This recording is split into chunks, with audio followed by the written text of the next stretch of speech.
Prelim, your prelim grade will be tentative. So meaning it's not final. Ayan. So you can still submit exercises up to the end of the semester for prelim. Yan. -5 still applies. So you will still be deducted. Okay. So, ayan. So today, lecture for exam. Wednesday, lecture for exam. And then exam sa 27. Yan. Okay. So, for exam, you will be given only a question like this. Okay, we have ER diagram for hotel system. So, as you can see, these are entities. And I will also provide fields. Okay, like for example, ito lang ha. So we have guest. So we have guest ID. Guest name. Okay, guest address. G-add. Text. Okay, yan ang given. Billing. You have billing ID. Hint. Tapos, saan na lang tayo? Sa booking na lang. Kasi link yan siya sa guest. So we have booking ID,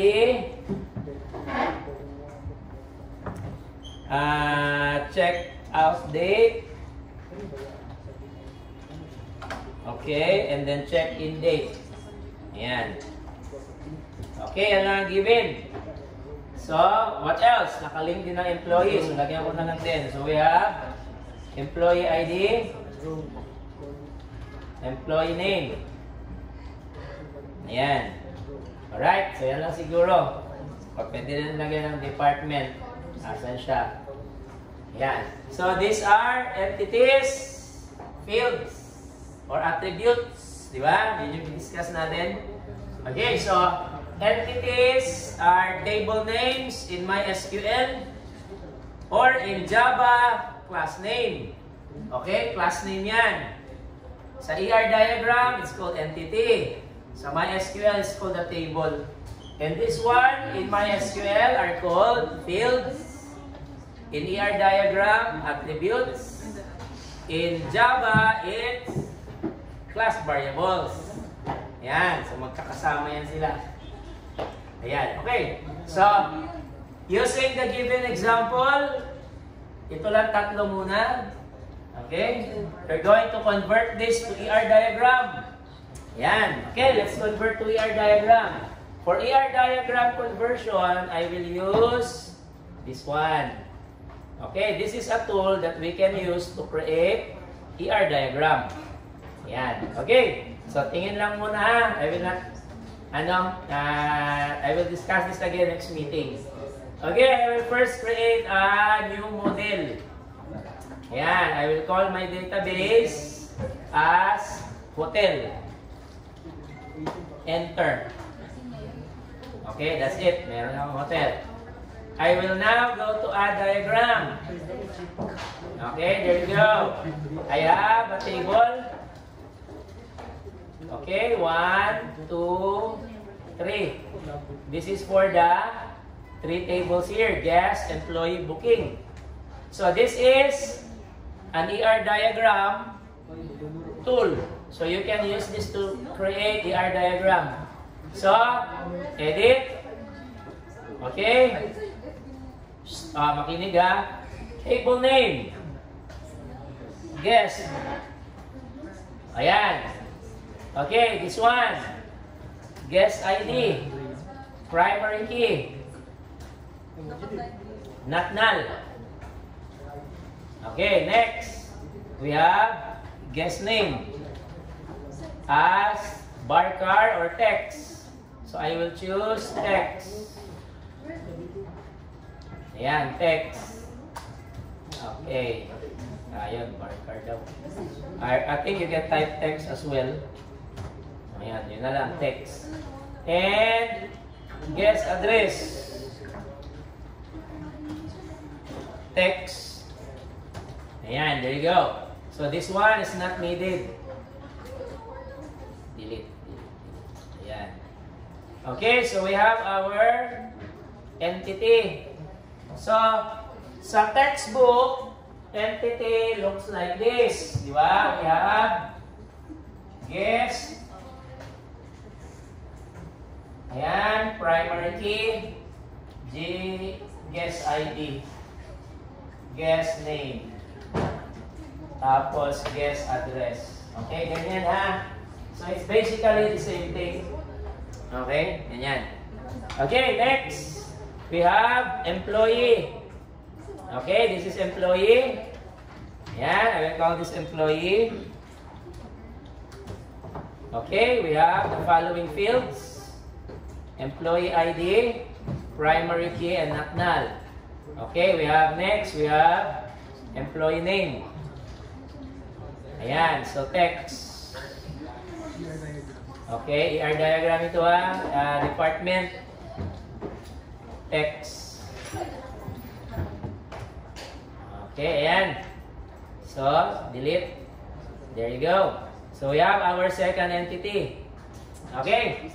So, you will see here, key. Diba? Ayan o, key. So, meaning that's the primary key. Okay, klaro ha? Next, we have our third table. Ayan, this one. I will call this one booking. So, this is booking. Ayan. So, fields. Booking ID. Primary key and not null. Check out date. Ayan, so text lang. And then check in date. Ayan. Okay, so this is... Ayan, there you go. Alright, so next we have relationship. Okay, so the relationship will be... Ayan. One guest can book multiple times. Diba? Okay, what does it look like? Example, we have guest ID. Okay, this is the guest ID. Guest name. Okay, address. Ayan, that's for the guest. And then we have booking. Okay, lagay ko dyan ang booking ha. Ayan, next we have booking. So booking, we have booking ID. Booking ID. Check out date. Kailangan mag-check out. August 20. Ayan, another na naman. August 30. Another one. Okay, check out date. Kailan daw? Check in. Check out. So, kailan siya mag-check out? September, for example, 1 month. Ito, 1 month. Ito, 1 month. So, 1 month ang check out date niya. Okay, next, employee. We have employee ID. Ayan, we have 3 employees. Name. Ayan, okay. So, as you can see here, we have rows for each entity. Yan. So, in this case, we're going to add fields because we're going to create relationship. So, what will be the relationship sa guest and booking? A single guest can book multiple schedules. For example, ito siya is for the same guest. Another guest, pwede rin this one only. Okay, hindi pwede same booking schedule for 2 guests. Only one many. Okay, so the relationship now is 1 guest, many, similar to what happens kay Pedro, many booking. Pwede rin another schedule for Pedro. So, thrice siya nagpa-book. So, meaning, iba-ibang schedule niya. Next month, next month, next month. Every month, nagpa-book siya. Okay? So, the relationship is 1 guest, many booking. Yan. What if you reverse this? What if this is many to one? One to many. This is one, many. What if you want this and you many this? Okay, let's see. So meaning, one row, can it have two rows sa guest? So meaning, one booking schedule can be associated with two guests. So meaning, dalawang tao ang nagpa-book niyan. Di ba? Hindi. No. So it can't happen. So only one person will be entertained or accepted for a booking schedule. So hindi pwedeng one ito, many yan. Alright. What about 1:1? So one guest, one booking. So meaning, if this guest already booked for a schedule, that guest cannot have another schedule. Like this, for example. So once lang. So that guest cannot book another one next month. Di ba? So meaning, you can book your check-in, check-out date today, check-out date next month, but you cannot have another probably scheduled next year.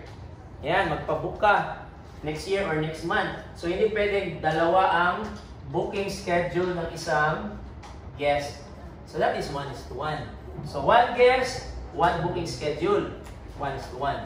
One guest, many booking schedule. One to many. So hindi pwedeng one booking, many guests. So it should be one guest, many booking. Okay. So what will be the result? I will now click one to many. Ito, you will see one to many here. Okay. So what happens if I click the one to many? Click this one. Click this one. There you go. Okay. You will see it will create a foreign key. Okay, this is called the foreign key. Yan. So meaning, foreign key is a value or field that will hold all the ID of the guest. So meaning, okay, ganito na siya ngayon. Okay, I will arrange the booking because guest ID, guest GID should be on top. Okay, I will just arrange this one. Yan. Okay, much better. So we have booking ID, guest ID. Dalawa si guest 1, si guest 2 isa, si guest 3 isa. So we have check-out date. So check-out date kailan? October. Ito siya, September. Ito siya, October na naman. August, September, October, December. Yan. So check-out. Check-in. Check-out. Okay, next month. Check-out niya. Next month. 1 month after. Ito siya, 1 month after. Ito siya, January na. So, 2026. 2026. Yan. Okay, so we have booking ID, guest ID, check-out date, check-in date. So as you can see, we have 2 booking schedules for the first guest. Second guest, isa lang. Ayan. So as you can see now, 1 guest, many booking schedule. Diba? 1 guest, 2 booking schedule. 1 guest, 1 booking schedule. 1 guest, it's required. Okay, diba? You will see here, mandatory. Ayan, diba? Okay, you will see here, mandatory. Okay. Alright? Okay. So what will be the SQL query for this? Ayan. So that will be our slide. Okay, I will open the slide for that. Okay, open ko lang. So I will give you a copy of this slide later or maybe this okay, after our schedule.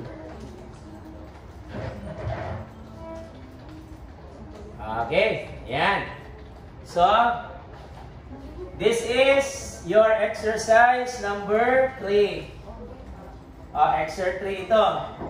So, if you are done with exercise 3, you already know what is create table. Ayan. So, this is the syntax. These are the data types. Integer for GID. Okay? Integer yan. Every time you have a primary key and foreign key, it should be an integer. Okay? Hindi pwedeng text. Ayan. Decimal for currency. Okay? Mga payments. Total bill. Balance. Yan. Decimal yan. Barcar and text, the same, except barcar, you will add a length. Date. Check update, check in date. So, pwede nyo i-date yan. Kinig, and then boolean for 2 values. Okay, like paid. Diba? Kung na siya billing, bayad na ba siya? Kung na kay booking sa hotel, naa na ba kay nagbayad na ba ka? Diba? So, it's either yes or no. Okay? So, you can set it to boolean. Ayan. Okay, and then we have constraints. Primary key, not null. Similar to what I did here. Ayan, di ba? As you can see, that is what I did here. These are all constraints. Primary key, not null, unique, auto increment, okay? And some of them is basically not going to be used. Okay, so those are attributes. So let's look into some. Default value, auto increment, check, foreign key. Okay, let's start first with primary key, auto increment.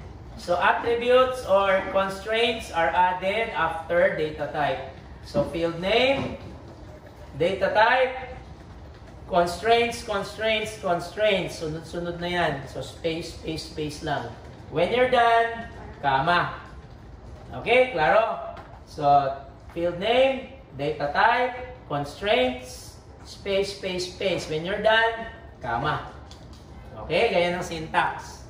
Yan. So, default, 0. Auto increment, the ID, every time you insert a new record, the default value is 0. Okay, ganyan.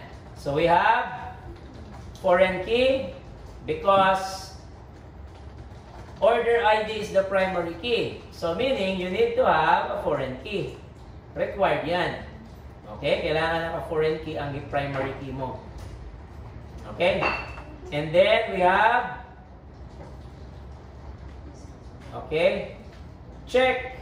So check is checking first if age follows the criteria. If age is not less than equals to 18, 17, it will not be inserted. Okay, ganyan. So we did not include this one sa exer 3. Okay? Because we don't add any constraints sa isang field for validation like this one. Okay? That is not needed. Okay. So let's proceed to converting this one. Ayan. To code. Okay? How do we code this? Okay, we have ayan. So dito tayo. Okay, so we have, let's start first with guest. Create table guest. Okay, we have GID, int, primary key, comma, gname, text, comma, gadd, text, comma. Okay. Next we have, okay, that's it. Okay, yan lang. Next we have booking. Create table. Booking. So we have booking ID, primary key. And then, foreign key naman. So we have guest underscore GID as int. So we're going to assign this to a foreign key later. And then outdate as text. Okay, comma. Indate as text, comma. Okay, next we're going to set foreign key. This is what we will follow.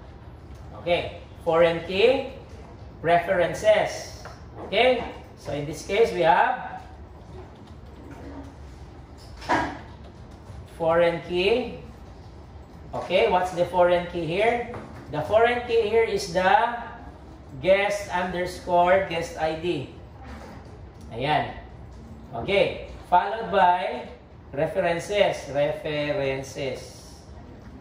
Okay. What's the table?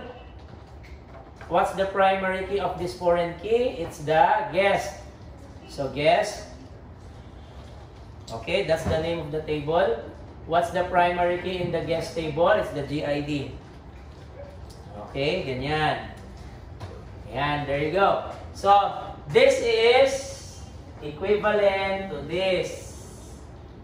Okay, yan. So, let us execute. Okay, execute natin. Okay, foreign key, references, guest. Okay, so capital G. Ayan. Okay, so, kaya na siguro yan. So, we have our SQL. Okay. Create database. Sample 1. Sample 2 na lang. Ayan, 3. Okay, use sample 3. Okay, and then copy and paste. Ayan, there you go. Okay, so let's see what does this look like in our ER diagram. So I will open reverse engineer. Okay. Password.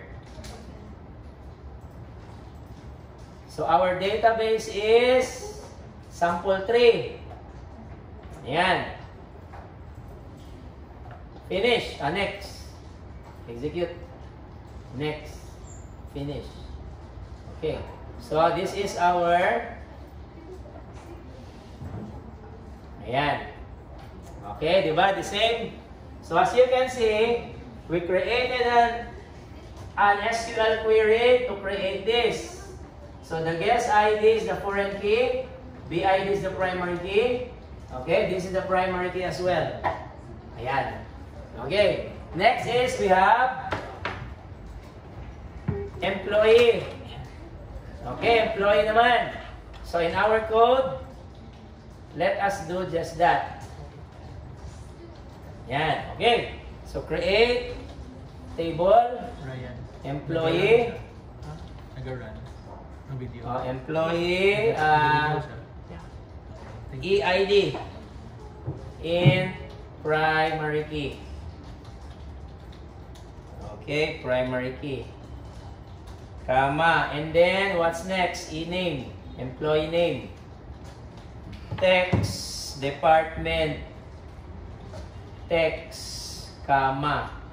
Next is, yan lang. That's it.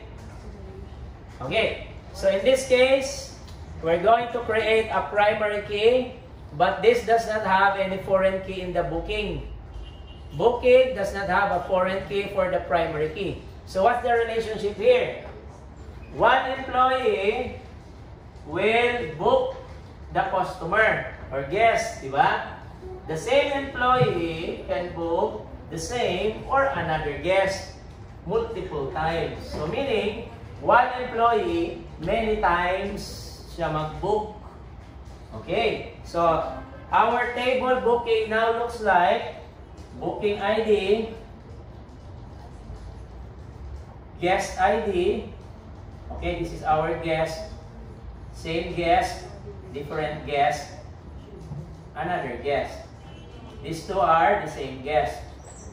Okay, we have checkout date, we have check-in date, and then we're going to add another field here, which is the primary key here, and it's a foreign key here.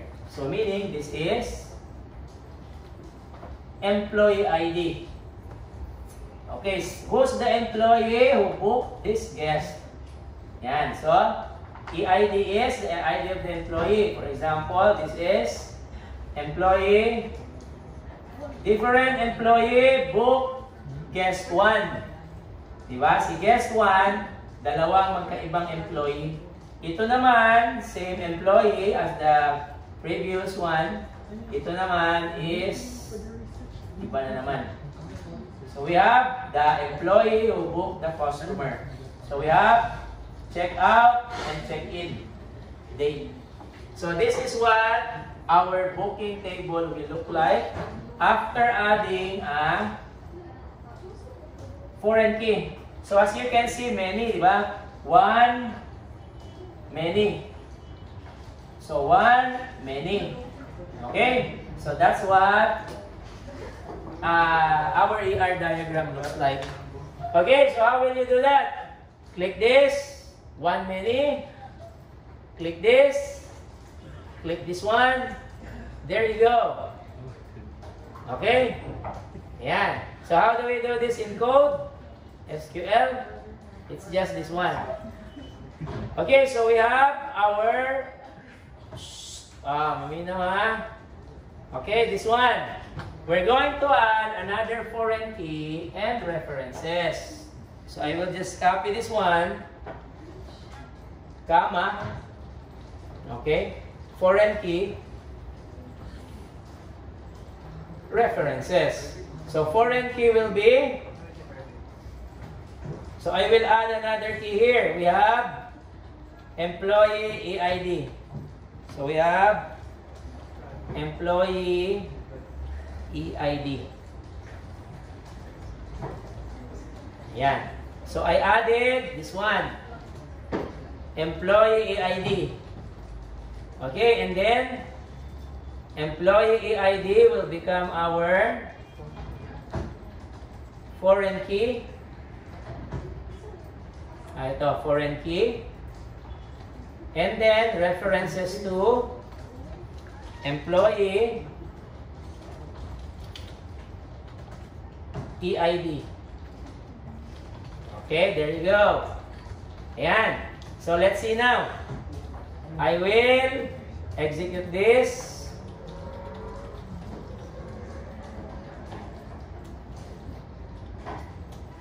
Sample 4 na tayo. Okay, and then paste. There you go.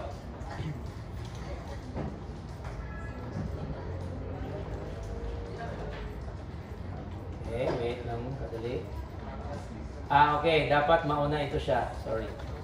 Mauna ito. Ayan. So you need to create the guest table first, employee table next, because booking table requires the employee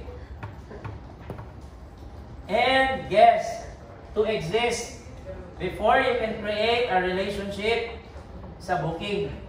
Ayan. So dapat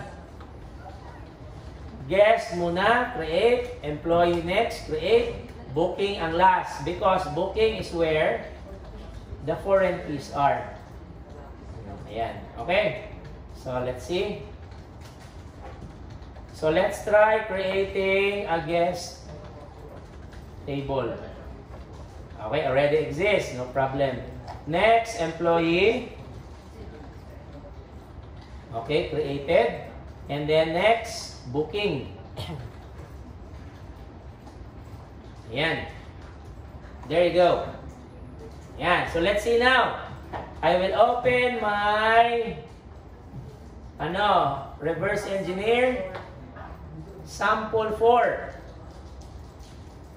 Okay, the new one. Next. Next. Execute. Next. There you go. Ayan, we have this.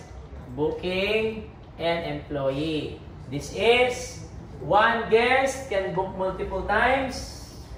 One employee can book many guests. Okay, ganyan. So that's the result given this SQL query. Okay, so that is our this will for your exer tree is the same thing.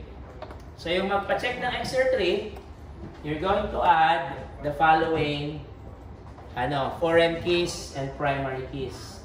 Yan. So again, for your exam, you will only be given entities and attributes. Okay? You're going to solve ER diagram. Okay? Kayo ang mag-solve niyan. The relationship must be correct. And the SQL. Okay? Kayo din ang mag-solve niyan. Okay? So yan ang gagawin natin sa Wednesday. Alright? Okay? So, klaro? Create table, nested select query, insert, update, delete. Yan, those are the SQL queries that you will be answering. Okay? So sa exam, sir, kaya na siya, sir?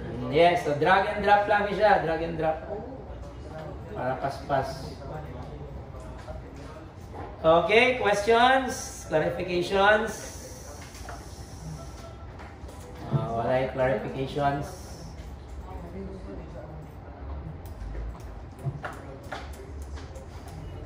Ayan. So, attendance tayo and then checking of exercise 1, 2, and 3. Okay? Kung nanay naman sa 4, mas maayo. Pero dapat magpa-check sa mong exer 3. Kaya kung wala pa kay 3, hindi ka pa-check sa 4.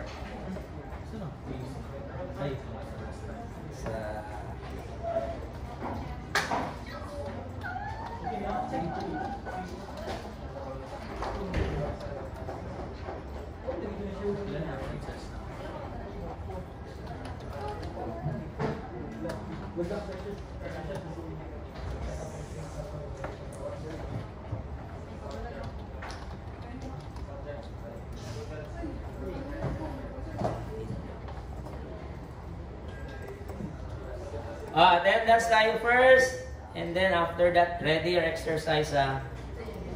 Aguilar, Alcontin, Alim, Anasco, Ang, Arino, Azuata, wala.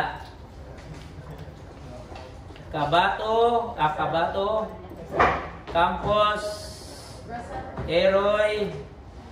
Eroy, wala. Diyan na ako daanan, kasi hindi na mo balik. Escarilla, wala. Fugata, wala po. Han, Lanyohan, Maiso, Malda, Manuel, Melesio, Mendoza, Minyosa, Niegas, Pesanya, Prias, wala. Si Arpod.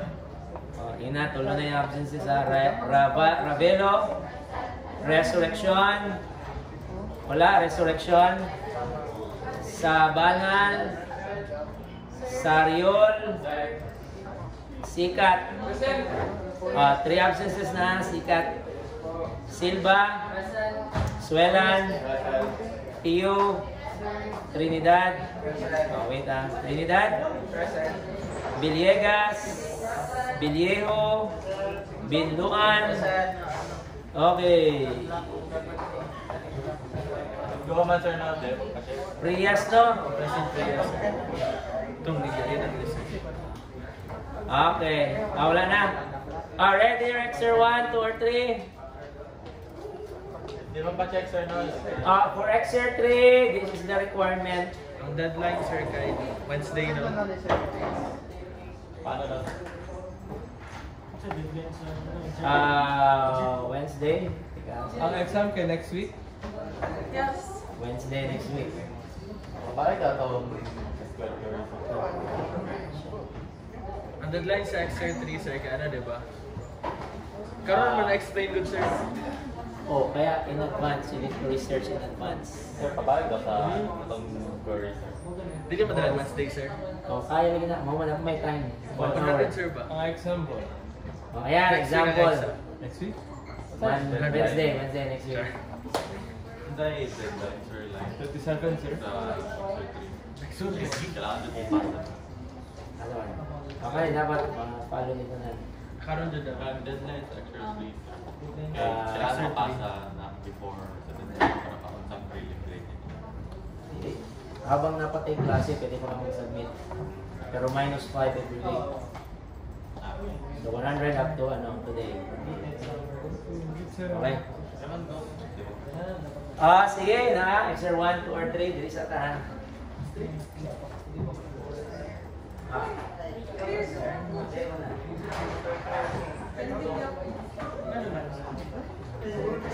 Sige, ano na yun?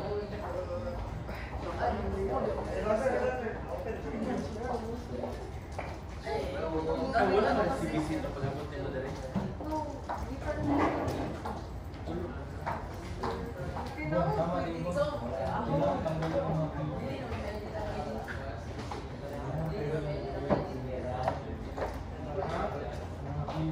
Sa Monday, sa Wednesday.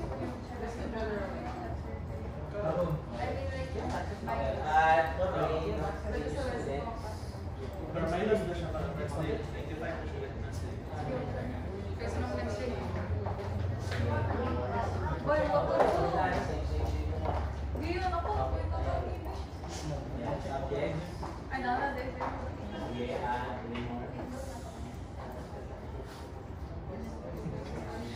Bunto ba mo?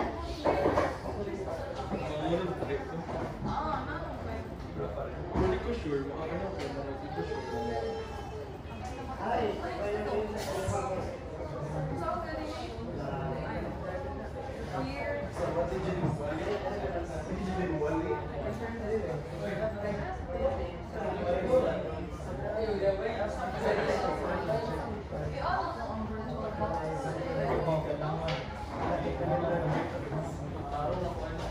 Boss, mo ba? Ay, hala. Maliwag.